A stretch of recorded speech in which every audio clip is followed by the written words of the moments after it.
channel. It's your girl Retta, aka Big Retta, aka Big Retta the Low, aka Big Retta the Codies, aka Big Retta the Sexies, aka Big Retta the Flyers, aka Big Retta the Cheerleaders, aka Big Retta the Prettiest, Trillest, Swiftest, Smoothest Players, just Big Retta. Big Retta.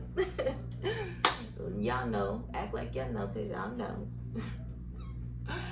And I'm back with another video. Yes, I am. And I'm so excited about this video.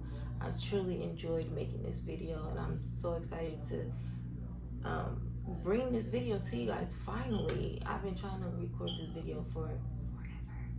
So I'm finally doing it. I'm finally dropping it, and I truly hope you guys enjoy it just as much as I enjoyed making it. And if you cannot already, if you can tell by the title or read by the title, I am talking about the legendary Bill Russell, or Big Bill, like I like to call him. I call him Big Bill because he was really that guy on and off the court. Like, I truly enjoy learning about him. He is definitely inspiration. I love the fact how authentic he was. He was the same way on the court as he was off the court. And you know, nowadays these entertainers and athletes, they be fugazi as hell, okay? So it's just refreshing to learn about somebody like that. So yeah, I'm gonna stop on my rambling, and yeah, let's get into the video. This is the second video, the second installment of my makeup and basketball series. I'm gonna try my hardest to be consistent. If y'all can think of another, if y'all can think of a better, like, catchy title than just makeup and basketball, then let me know. But if not, it's just gonna be called makeup and basketball. So today is makeup and basketball episode 2, and today we will be talking about the legendary, one of my favorite centers, actually my favorite center of all time. To me, in my eyes, the greatest center of all time, besides Shaq. And clearly I'm not talking about Shaq. The man that was the champion of all champions, also known as the greatest winner of all time. Yes, I am talking about none other than the legendary Bill Russell. Yes, I love this man. I love his story. I love what he stood for. I love how authentic he was. He lived his life authentically, with pride. Lived that way on the court. He lived that way off the court. What you see is what you get with him. Need more people like him. The world ain't authentic no more, you know. So yeah, I already got my eyebrows done. Got my mirror. I'm tired of it, Grandpa. Let's do that. Eat digging. I ain't giving no little I ain't giving no little kiss. Bro, what is wrong with me? William Felton Russell, born February 12th, 1934, to parents Charles Russell and Katie Russell. He is the youngest of 2. He has an older brother named Charlie. They were born and raised in Monroe, Louisiana, but when Bill was 8, his father decided to move the family to Oakland, California. And from there, that's where the family lived in poverty. They lived in the hood or the projects, whatever you want to say. One of his biggest lessons, and that he took with him for the rest of his life, came about when little Bill was sitting on the steps of his family's home, and 5 little punkhead, little big head boys decided to run past him, and each of them slapped him. So with any kid, what you do?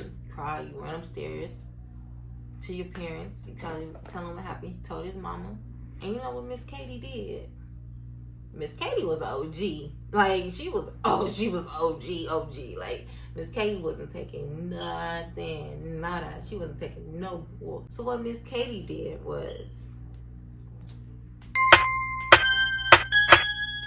no, she didn't beat the boys up herself. Told her son, she told him, quit crying. We gonna go look for these boys. So they went looking and searching, and she found them. And you know what she made them do? Line them up, line them up, line them up. You're gonna give my son his ones. Y'all gonna give my son his ones. And if any of y'all jump in, I'm tagging that ass. She probably didn't say that, all of that. But I'm just saying, like, she might not been that hood with it or aggressive. But she was an OG, so she probably was. She probably was. So they lined it up. He won 2 and he lost 3. And the 3 he lost, he cried, and you know, his mother told him, don't cry. Don't be ashamed. You did what you were supposed to do. You did what you had to do. And you know what? Them boys didn't mess with him after that. They sure didn't. They ain't mess with him no more. Bill was very close to his mother. Him and his mother, he was a mama's boy through and through. Now his dad was a truck worker, and you know, this was he was born in 1934. But they were a very traditional family. Like, the dad worked while the mom stayed home and made home a home. And his dad was a truck driver.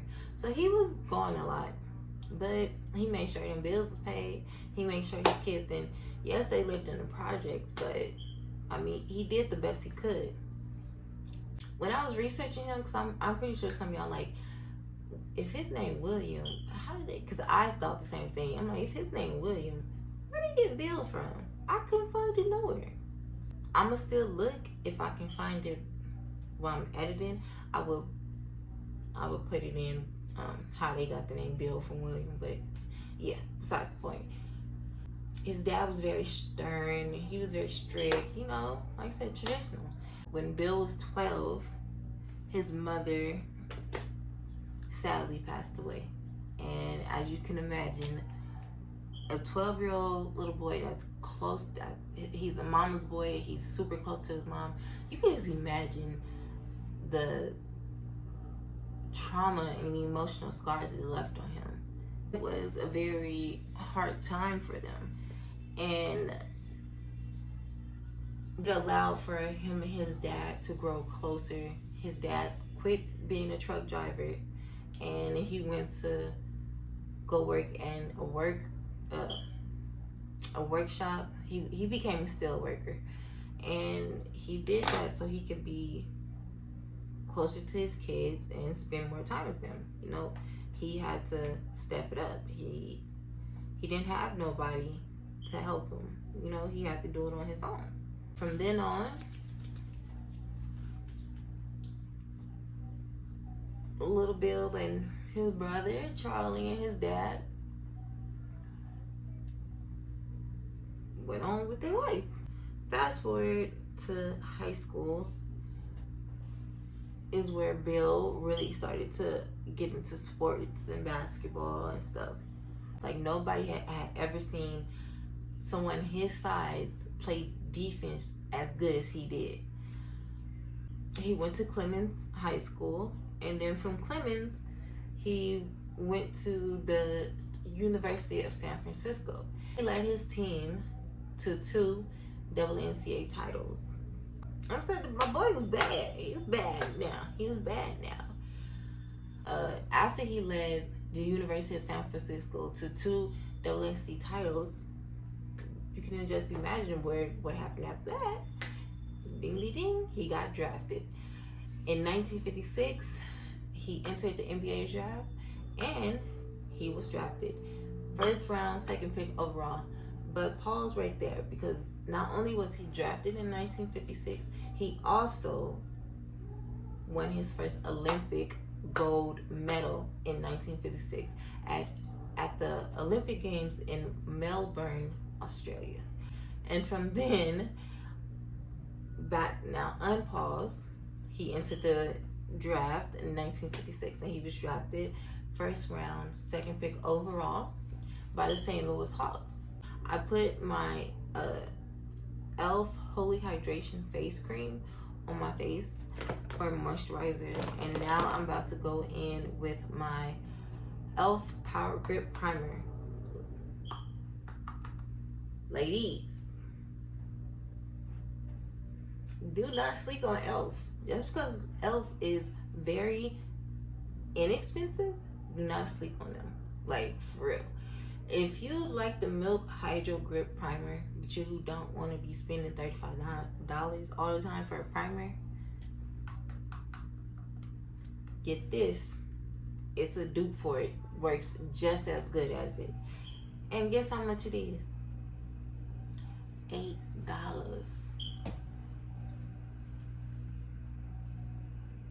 Don't say I didn't put you on game, baby girl. Okay? If you want your makeup to last, if you want the quality of what the Milk Hydro Grip Primer gives you, but you don't want to spend $30, baby. I know the little bottles of the Milk Hydro Grip Primers that they sell at the front in Sephora is like $15, but even if you don't want to spend $15, I got the Tatcha primer. This was $45, and I do not like it. It's very overhyped. This for $8 worked way better than this. Yeah. So I already wet my beauty blender. Now I'm about to take my e.l.f. Power Grip Primer and prime my face. I do like 2.5 pumps. I think that's enough. The trick is, once you put it on, wait. It says wait 30 seconds, but just wait till it feels a little tacky on your face. That's when you want to put your foundation on and stuff. Oh, and another thing, ladies, if y'all don't already use eye cream, use it for your under eyes. I'm telling you, it's a game changer to use eye cream under your eyes. It definitely helps your concealer not to crease. Ever since I found that out, well, ever since I tried it for myself, you know, the internet loves to hype shit. But once I did it for myself, I was like, oh, okay, I get it now. And I take this Context Vitamin C eye cream. Love this stuff. Yeah. And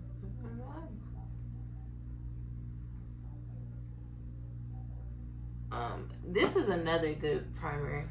The Maybelline Baby Skin Instant Pore Eraser. This is another. Let me put this on. I love to use this, especially on my nose, because that's where my pores are the biggest for some reason.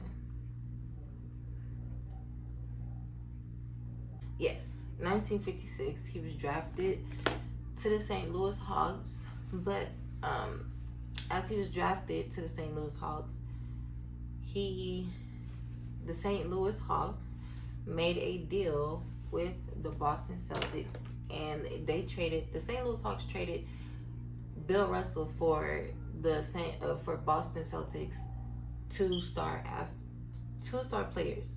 One was Ed McCully, and the other one was Cliff Hagan. He was a rookie, but he was a star rookie. But I'm pretty sure the St. Louis Hawks. I'm taking my Matte Fit Me. It's one of my favorite favorite foundations ever. Matte Fit Me.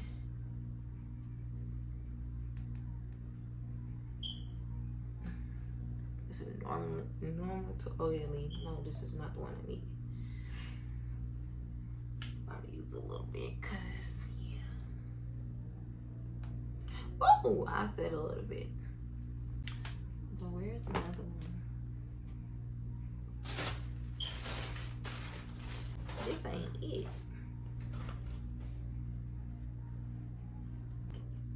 Maybelline, girl. Maybe it's Maybelline.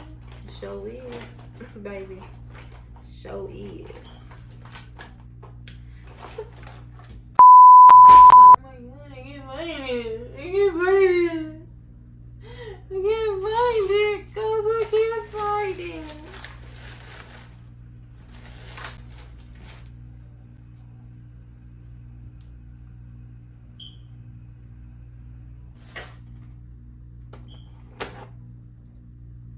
Found it.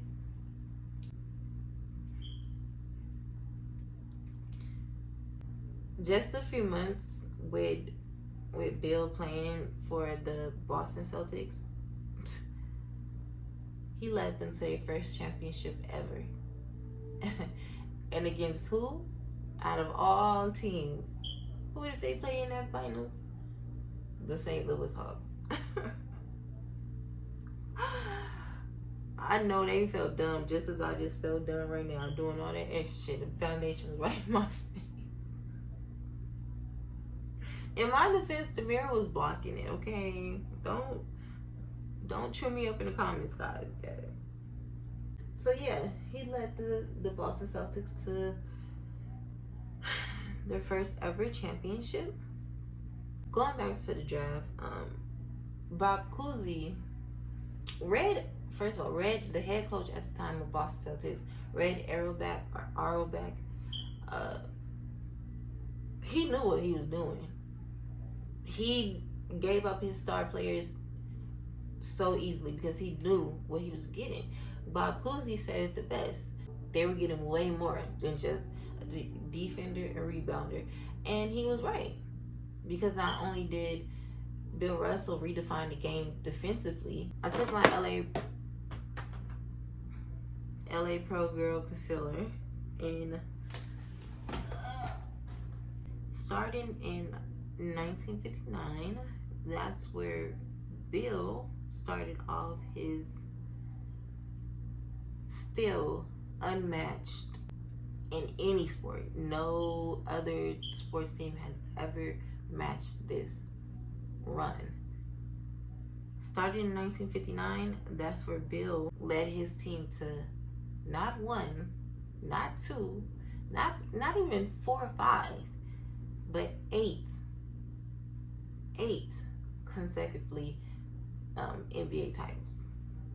Like, what? Who doing that? Not even Jordan did that. Not even Kobe. They asked Bill Russell about it. About him being a grade, and did he ever discuss that? Who's the greatest out of him and Michael or whatever? And he was like, yeah, we talked about it. They was playing golf together, and he said Michael Jordan told him, you know, I'm coming for your record, right? And in true GOAT fashion, he answered, which one? Like, buddy, I got several. Which record you think you gonna break, buddy? And then he said, Bill Russell said, he proceeded to say to MJ, look here, you'll be dead and gone before you ever touch any of my records. MJ ain't dead yet, but he ain't broke the record. He sure didn't break the record. And I feel like people forget to talk about this, about this. They always mention Bill Russell, 11 championship rings. That man led his team to 8 titles back to back. Like, who? But because of him leading his team to 8 back-to-back titles, that was one reason why they named the finals MVP trophy after him. He was so passionate about the game and winning, and that he would get physically ill before every single game. But you never knew, because like he went out there and act like nothing fazed him.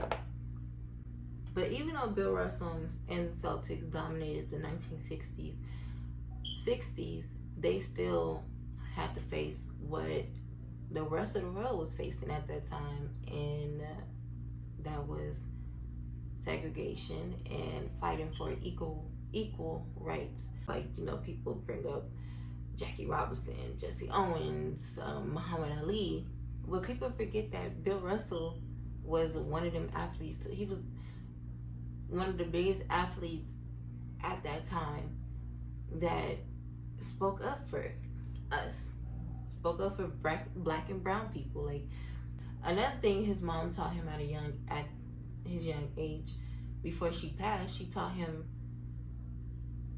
never back down from any challenge. Face it head on with your head held high. You know, when Muhammad Ali refused to fight in the Vietnam War because of his religious beliefs, Bill Russell was right beside him, front and center. When Muhammad Ali did the press conference, Bill Russell was sitting right next to him. He backed him. He supported him. Bill Russell marched with Martin Luther King. Like, come on now. So I feel like when we talk about civil rights and we talking about athletes and standing up for us and who was the activist, we gotta mention Bill Russell. We have to, because if it wasn't for him and all the other athletes that spoke out against it and stood for it, like, we have no change. Like, so yeah, in the 1960s, the Boston Celtics definitely dominated in the basketball world. But like I said, they still had to face what was outside. They didn't get no special treatment because they were the Boston Celtics. They still dealt with racism. And a perfect example is that one day during the preseason, they were scheduled to play the St. Louis Hawks in Lexington, Kentucky, and his Bill Russell teammate at the time, KC Jones, decided to go downstairs at the restaurant that was downstairs at the hotel they were staying at, to go grab him something to eat, but they refused to serve him. So what Bill did, Bill led all the black players on the Celtics team and all the black players on the St. Louis Hawks stood in solidarity and backed KC. They boycotted the game, and they didn't play. Another example of that is when civil rights activist Medgar Evers was bang bang or unlived. You know, YouTube getting a little sensitive about certain words you can use, and I ain't trying to have no problems with y'all YouTube. Bill Russell went down to Jackson, Mississippi to oversee the integration of the youth basketball team.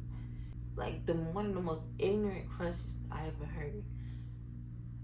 So Bill, do you really believe that you can get little white kids to play with little black kids?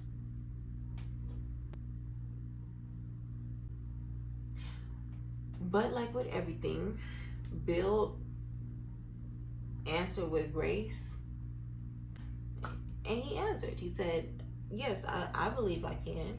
I mean, my kids play with little white kids all the time and nobody has gotten hurt. So by just with his actions, he simply, the way he lived his life, and he had so much dignity and pride for being a black man, not an athlete, but a black man. He has so much pride in that.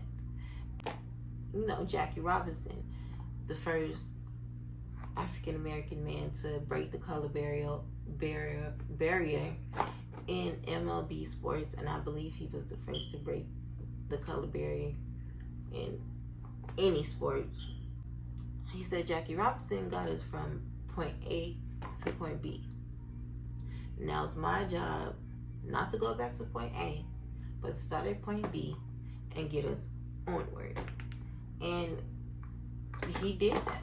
He fought till he couldn't fight no more.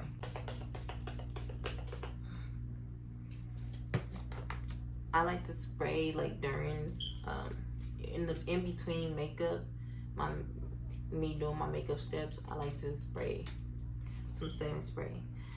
I can't describe it, but it definitely makes your makeup, I don't know, it just makes it look 10 times better. Like, I don't know, I can't really describe it. Yeah, so in 1966, the Boston Celtics had pretty much established themselves as a dynasty. And with that, legendary coach Red Auerbach, Bill being Bill, and him setting records and making groundbreaking moves, he made another groundbreaking move. He was the first African American to be a head coach in North America, and he was the first, and I believe the only, African American to become an athlete period, to become the head coach of the team that he was playing for. You know, of course, he had his doubters, and so at a press conference, they asked him straight up, do you believe you can play for a team and coach for it at the same time? He said, yes I can. And you know what? He did. Not only did he become the head coach, he led them to 2 more championships. Who is doing? Kobe ain't never did that. Jordan ain't never did that. Like, put some respect on my man's name. Like, come on now, don't play with Big Billy. Big Billy, not the little one, not the silly one, not the dilly one. As he grew into his role as head coach, and with one playoff loss, by 1968, Bill Russell had led his team to another championship and to another ring. And that was his 10th ring by then. 10 of the things, okay. By 1969, it was getting noticed that the Boston Celtics was becoming an aging team. Leading into the 1969 finals against the Los Angeles Lakers, the Boston Celtics were viewed as underdogs. Nobody thought they was gonna. The Lakers had a powerful team at that time. They had just added motherfucking Wilt Chamberlain. They added Wilt, but that didn't faze Bill. Y'all can think we the underdogs. Underdog. Y'all know that movie, Underdog? But yeah, he didn't let that faze him. And they went all the way. They went all the way to Game 7. And in Game 7, it was Lakers' turf. The owner of the Lakers at the time just knew he had it in the bag. Jack Cook Kent. He knew he had it in the bag. And what did he do? He decided to place sheets on each chair and put on there what was going to happen. The Lakers was going to win, and then after the Lakers win,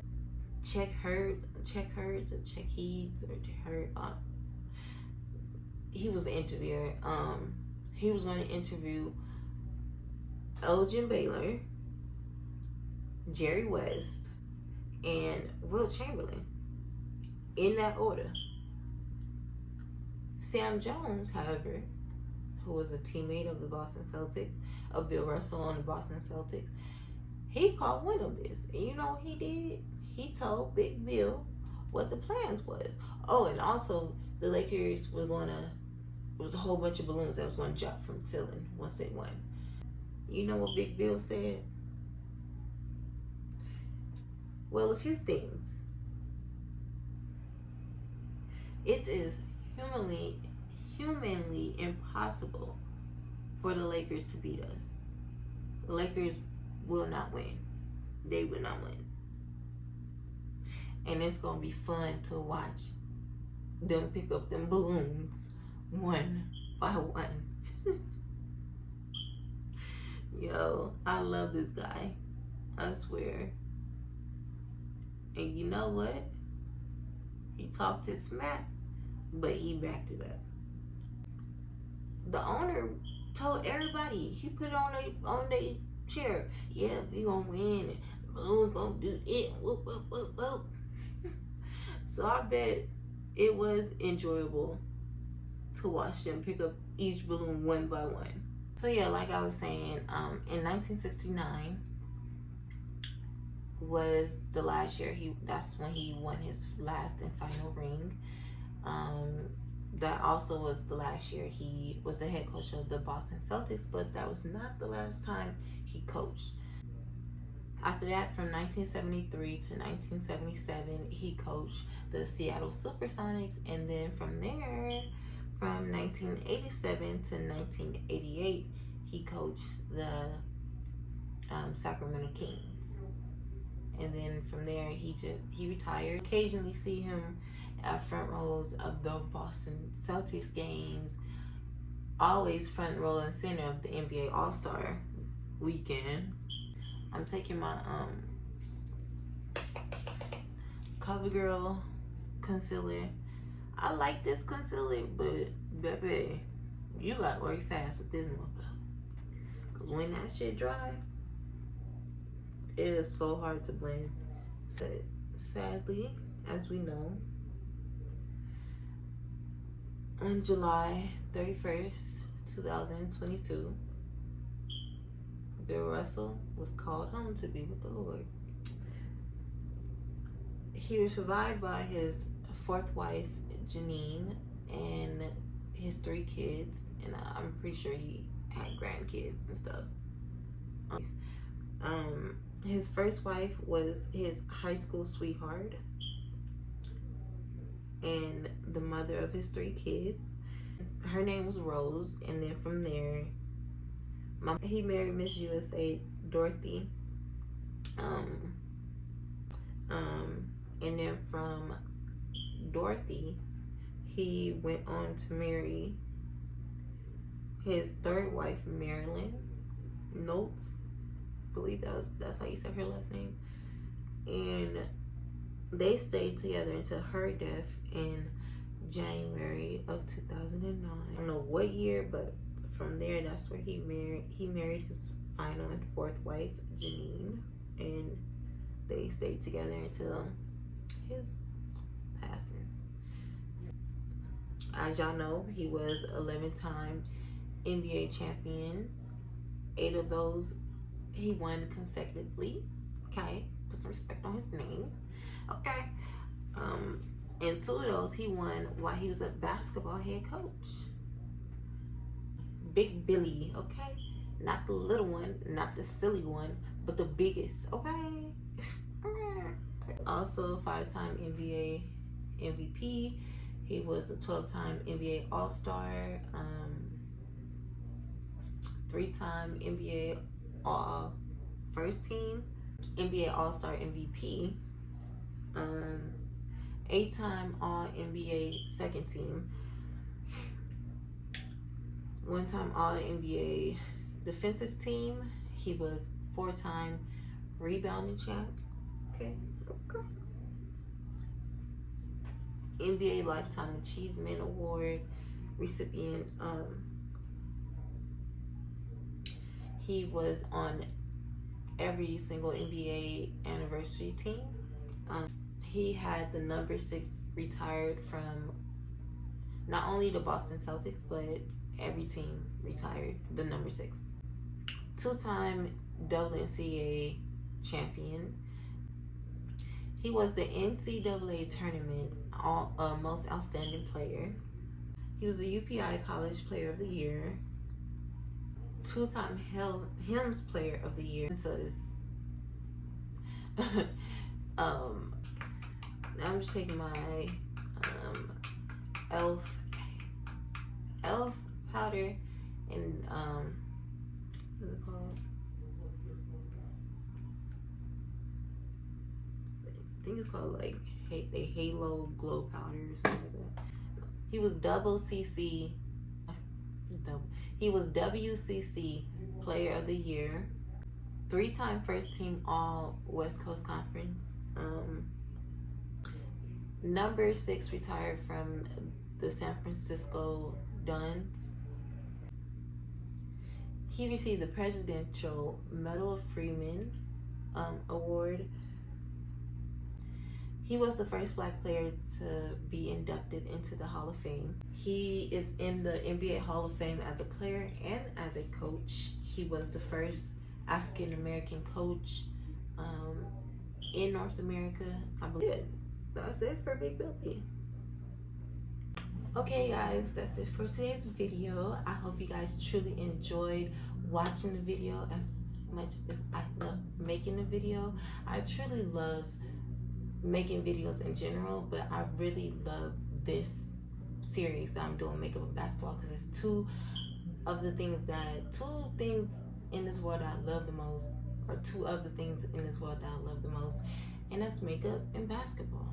So yeah, and I don't see nobody else that's doing something like this. Like, people do, especially dudes, be trying to challenge me, thinking I don't know about sports, thinking I just be talking about, oh, I like sports. Just no, I really know, especially basketball. So yeah, and I'm excited about this video because it truly touches all of my audience, and from what I've seen, I guess you guys truly enjoy it because it's my most viewed video, it's my most liked video. I believe it has the most comments on it, so yeah. I'm glad you guys enjoyed. I hope you guys enjoyed this video. If there's anybody else in basketball that y'all would love to hear me talk about, it don't even have to be a person. It can be an event like the Malice in the Palace, like anything pertaining to basketball. If y'all would love to hear me talk about it and my take on it, then comment down below and comment down below and let me know what y'all want to see. And even if it's not makeup and basketball related, just comment down if y'all want to see more vlogs, more hair tutorials, more makeup tutorials, whatever, because my goal is to keep going, keep being consistent, and truly making some content, that is authentic to me and something that y'all will truly enjoy. So makeup and basketball is truly me. It's truly two things I enjoy talking about, doing, watching, you know. So yeah, and all I can be is my authentic self. I don't know how to be nobody else but me, and I can only pray that you guys, I give y'all my true raw self with love, and I pray you guys receive it with love and just enjoy watching my videos. I hope I make y'all smile. If you're sad, I hope I turn your day upside down. Like, I hope I spark an inspiration in everybody, whether it's have to do with starting your own YouTube channel or doing makeup or whatever, you know, getting closer to God. Like, I just want to give y'all, like I said, my true, raw, authentic self with all the love I have in me. And I just pray y'all receive it just the way I'm giving it. So yeah, so if you guys enjoyed today's video, if you're not already, don't forget to subscribe, like, comment, share, tell a friend to tell a friend to tell a friend to come see your girl, Big Retta. Because y'all won't just be disappointed. They won't be disappointed. I know y'all not disappointed because y'all still rocking with my big headed self. So yeah, I must be doing a good job. But yeah, that's it for today's video. Bill Russell was truly a legend. Still, he's a legend. Regardless, I just love Bill Russell. So yeah, I love you guys. God loves you more, and take him everywhere. Take the Lord with you everywhere you go. And if you can't take him there, then you don't need to go. Okay.